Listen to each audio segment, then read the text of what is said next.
Hi, this is Kris Cumnock with the Tom Landry Classic, and I'm here for VYPE today to talk a little football with you.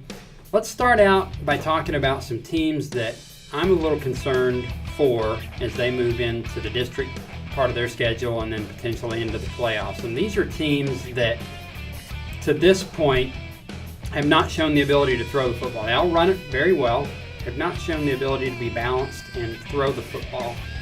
And I think that becomes a problem when you get into, if you're in a tough district, and certainly when you get into the playoffs, you may play teams that might be a little substandard defensively, but when those teams know you can't throw it, and they stack 9 people in the box, you've got to be able to counterbalance that, because no matter how good your running game is, if people put 9 people in the box against you, it's going to be really difficult to succeed on that playoff level.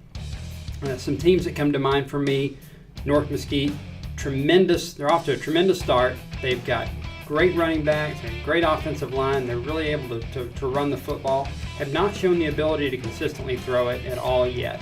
Another team, Denton Ryan, really runs it well. Has not shown the ability to throw it on a consistent basis, as well as Plano West, Arlington Sam Houston, and Euless Trinity on the 5A level.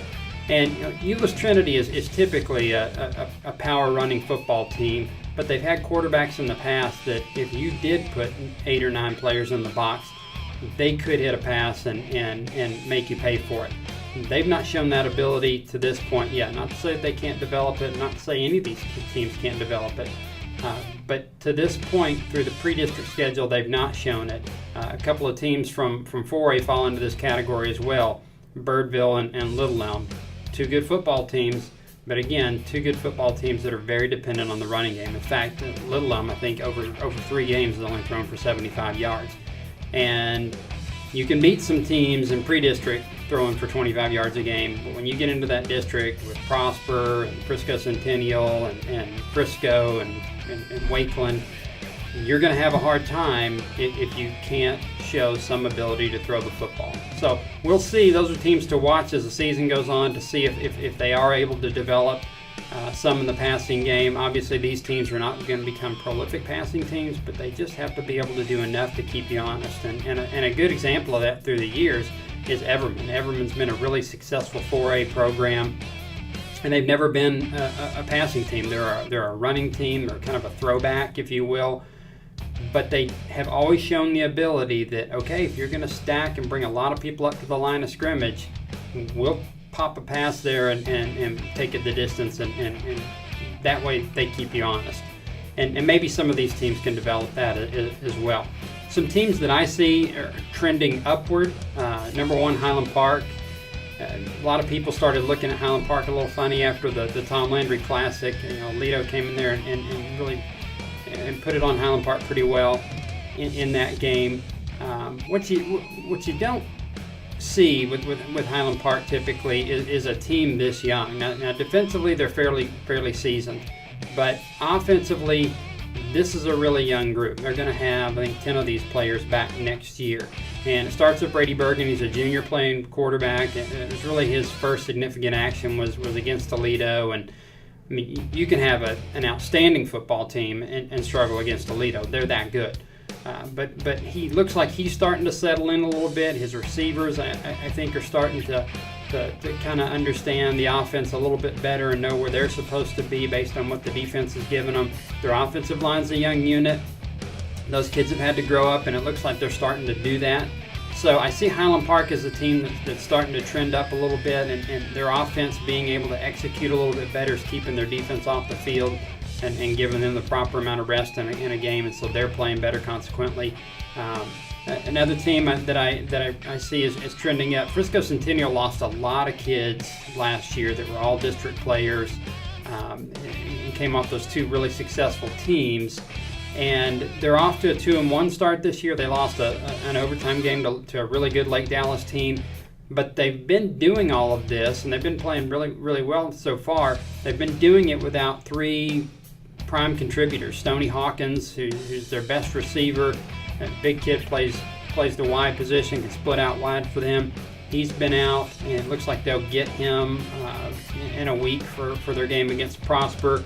Ryan Cantrell, who was an all-district performer on the offensive line last year, probably going to play some defensive line when he comes back. He's had an elbow injury, and it looks like he'll be back in a couple weeks. And then they get Grayson Sneed, their outstanding safety, back for the Little Elm game this week. So they've kind of had to patch it together this year with obviously with a lot of new players, but without three key players. Looks like they're starting to get healthy, and so that's a team I see trending up. Denton Geyer, hard to think of a Geyer team as trending up because they're usually on top. But they started out the season with a loss to a pretty powerful 5A team, Cedar Hill, and there's no shame in that, certainly. But they've had a lot of injuries. They really wanted to work on Jared Hurd throwing the football more so that he can be a threat, not just running the football, but also dropping back. And it looks like he's getting a little better each week. And their defense is really starting to play as well as I think their coaching staff thought they could play at the start of the season. Like I said, they're starting to get players back as well from a health standpoint. So Denton Geyer looks like they're really starting to roll as well. Now, and I don't want to say on the flip side because I don't want to say these are teams trending down. Certainly these are three teams that are also off to good starts, the Colony, Plano, and Saxe. But I think all of them come with a little bit of a maybe not a red flag, but a little bit of caution there. Because you look at their schedule so far and who they've played, I'm really anxious to see now that they're getting into district, can they keep this going? And because there's a lot of coaches that want to play a little bit softer schedule to start out, particularly if you have a young team. Let's get some wins under our belt, build confidence, and then go into district. There's other coaches on the other side of that say we want to play the toughest schedule we can going into district so that we're ready. So there's no shock when we get into district about the level that we have to play at. Like I said, the Colony's off to a really good start. The teams they've beaten are 2-6. Plano's off to a really good and undefeated start. The teams they've beaten so far, 4-7. Saxe, they're off to an undefeated start. The teams they played, 3-10. Now again, that may not say anything about these three teams because again, all you can do is go out and beat who's on your schedule. But these are three that I think really bear watching to see is their start more of a product of some weaker teams that they've played, or are they good teams that are ready to make a run this year? And it could certainly go either way. There's four players that I want to point out this week that I think statistically and in every other way are really off to great starts. The first one is we mentioned Saxe a minute ago, off to a really good start. Their quarterback, Kent Myers, he's completing 71% of his passes, almost 1,200 yards, 16 touchdowns, 1 interception.